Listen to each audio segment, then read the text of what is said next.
नमस्कार। Political page पर आप सभी लोगों का स्वागत है। झारखंड में चुनावी बिगुल बजने से पहले ही तमाम राजनीतिक दलों में चुनाव प्रचार कर एक दूसरे से आगे निकलने की होड़ लगी हुई है।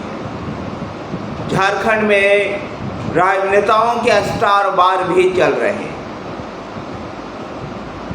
प्रधानमंत्री नरेंद्र मोदी, गृह मंत्री अमित शाह, रक्षा मंत्री राजनाथ सिंह और कृषि मंत्री शिवराज सिंह चौहान, असम के मुख्यमंत्री हेमंत बिस्वा शर्मा के बाद भाजपा के कई दिग्गज नेता जहां झारखंड में चुनाव प्रचार कर रहे हैं, तो वहीं झारखंड मुक्ति मोर्चा भी पीछे नहीं रहना चाहती। मुख्यमंत्री हेमंत सोरेन के साथ साथ उनकी पत्नी कल्पना सोरेन ने भी झारखंड में चुनाव प्रचार की जिम्मेवारियां संभाल रखी। झारखंड में कल्पना सोरेन विशेष करके मैया सम्मान निधि योजना को प्रचार कर रही है। इस सम्मान निधि योजना के जरिए 18 से 50 वर्ष तक की महिलाओं को हर महीने उनके खाते में 1000 रुपया और इसे 50 लाख महिलाओं के खातों में हर महीना 1 लाख रुपया भेजा भी जा रहा है। मैया सम्मान निधि योजना के 2 किस्तें जारी हो चुकी है। भाजपा इसके जवाब में गोगो माँ दीदी योजना आरंभ करने की बात कहती है और वो कहती है कि सरकार में आएगी तो भाजपा गोगो माँ दीदी योजना झारखंड में लागू करेगी। इन दिनों मुख्यमंत्री हेमंत सोरेन की पत्नी कल्पना सोरेन कोल्हन में चुनाव प्रचार कर रही। गरभा के श्री बंशीधर मंदिर से 23 सितंबर को उन्होंने अपनी यात्रा का आरंभ किया है। उनकी यात्रा अब तक 4 जिलों को कवर कर चुकी है। फिलहाल उनका काफिला कोल्हन प्रमंडल के पूर्वी सिंहभूम में है। कोल्हन प्रमंडल इसलिए भी बहुत ज़्यादा चर्चित है कि आदिवासियों का ये बेल्ट जहां से झारखंड मुक्ति मोर्चा के पूर्व नेता और झारखंड के पूर्व मुख्यमंत्री चंपाई सोरेन भी आते। चंपाई सोरेन ने पिछले दिनों झारखंड मुक्ति मोर्चा छोड़ दिया था और भारतीय जनता पार्टी ज्वाइन कर लिया। भारतीय जनता पार्टी में उनके आने के पीछे असम के मुख्यमंत्री हेमंत बिस्वा शर्मा का बड़ा हाथ था। गौरतलब है कि जब हेमंत सोरेन को जेल जाना पड़ा था तो झारखंड मुक्ति मोर्चा ने चंपाई सोरेन को झारखंड का मुख्यमंत्री बनाया था। लेकिन हेमंत सोरेन के जेल से बाहर आने के बाद ही जमानत पर वो जेल से बाहर आए, तब चंपाई सोरेन को हटा करके हेमंत सोरेन स्वयं मुख्यमंत्री बन गए। इससे नाराज होकर के चंपाई सोरेन ने झारखंड मुक्ति मोर्चा छोड़ दिया है और भारतीय जनता पार्टी ज्वाइन कर ली। चंपाई सोरेन का प्रभाव भी कोल्हन में ही है। ऐसे में कोल्हन में कल्पना सोरेन जब चुनाव प्रचार की कमान संभालती है, जब यात्रा कर रही है, तो वहां पर पारंपरिक वेशभूषा में नजर आती है। पारंपरिक परिधानों में जब नजर आती है और प्रतीकों का भी भरपूर उपयोग कर रही है ताकि आधी आबादी को मैया सम्मान योजना समेत अन्य कल्याणकारी योजना को याद दिलाकर आकर्षित किया जा सके। माथे पे घड़ा, हाथ में सूप लेकर पत्तों से बनी टोपी, माला और मुकुट तक प्रचार में शामिल। कल्पना सोरेन का यह स्टाइल लोगों को खूब भा भी रहा।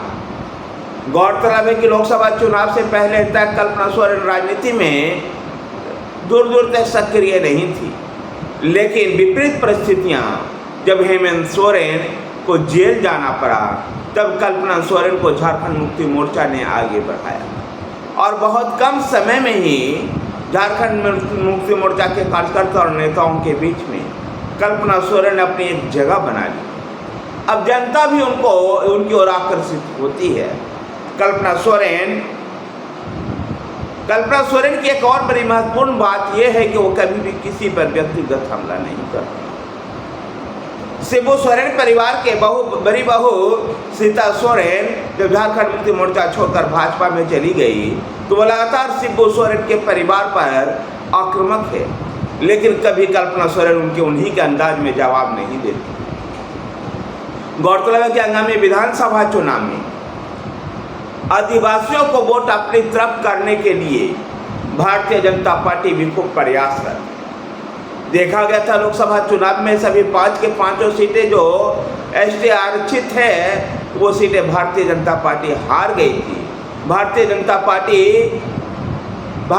पार्टी के दिग्गज नेता अर्जुन मुंडा चुनाव हार गए।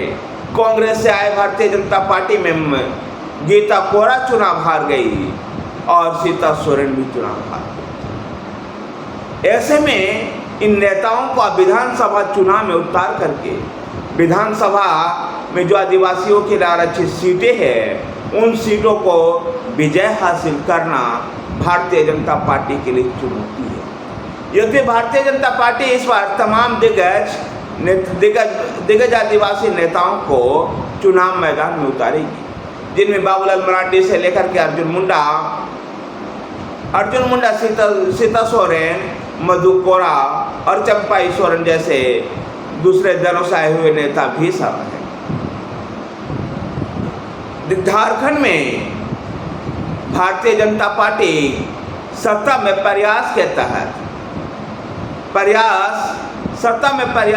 में वापसी लाने के लिए भारतीय जनता पार्टी ने केंद्रीय कृषि मंत्री और मध्य प्रदेश के पूर्व मुख्यमंत्री शिवराज सिंह चौहान को झारखंड का प्रभारी बनाया है। तो उनके साथ देने के लिए इस प्रभारी के पद पर असम के मुख्यमंत्री हेमंत बिस्वा शर्मा को नियुक्त किया। हेमंत बिस्वा शर्मा जिस प्रकार की राजनीति करने के लिए जाने जाते हैं उसका प्रयोग वो झारखंड में चंपाई सोरेन के रूप में कर चुके हैं। तो इधर शिवराज सिंह चौहान भी आदिवासी बहुल क्षेत्रों में जाकर के किसान की बातें कर रहे हैं और किसानों के लिए नाशपाती की फसल करने को लेकर विशेष ट्रेनिंग देने की बातें भी कर रहे हैं। झारखंड में किस प्रकार से कृषि डेवलपमेंट किया जाएगा इसको लेकर के शिवराज सिंह चौहान लगातार जिलों का दौरा भी कर रहे हैं। जिलों के दौरे के दौरान जहां वो पार्टी के संगठन को भी मजबूत कर रहे हैं तो जनता से जुड़े हुए मुद्दे को फीडबैक भी ले रहे हैं ताकि आने वाले विधानसभा चुनाव के लिए ठोस रणनीतियों को अंजाम दिया जा सके। गौरतलब है कि इसी साल महाराष्ट्र के साथ झारखंड का विधानसभा का चुनाव होना है, लेकिन बिगुल बजने से पहले ही स्टार वार जिस प्रकार से शुरू हुआ है उसने झारखंड की राजनीति को गर्म कर रखा है।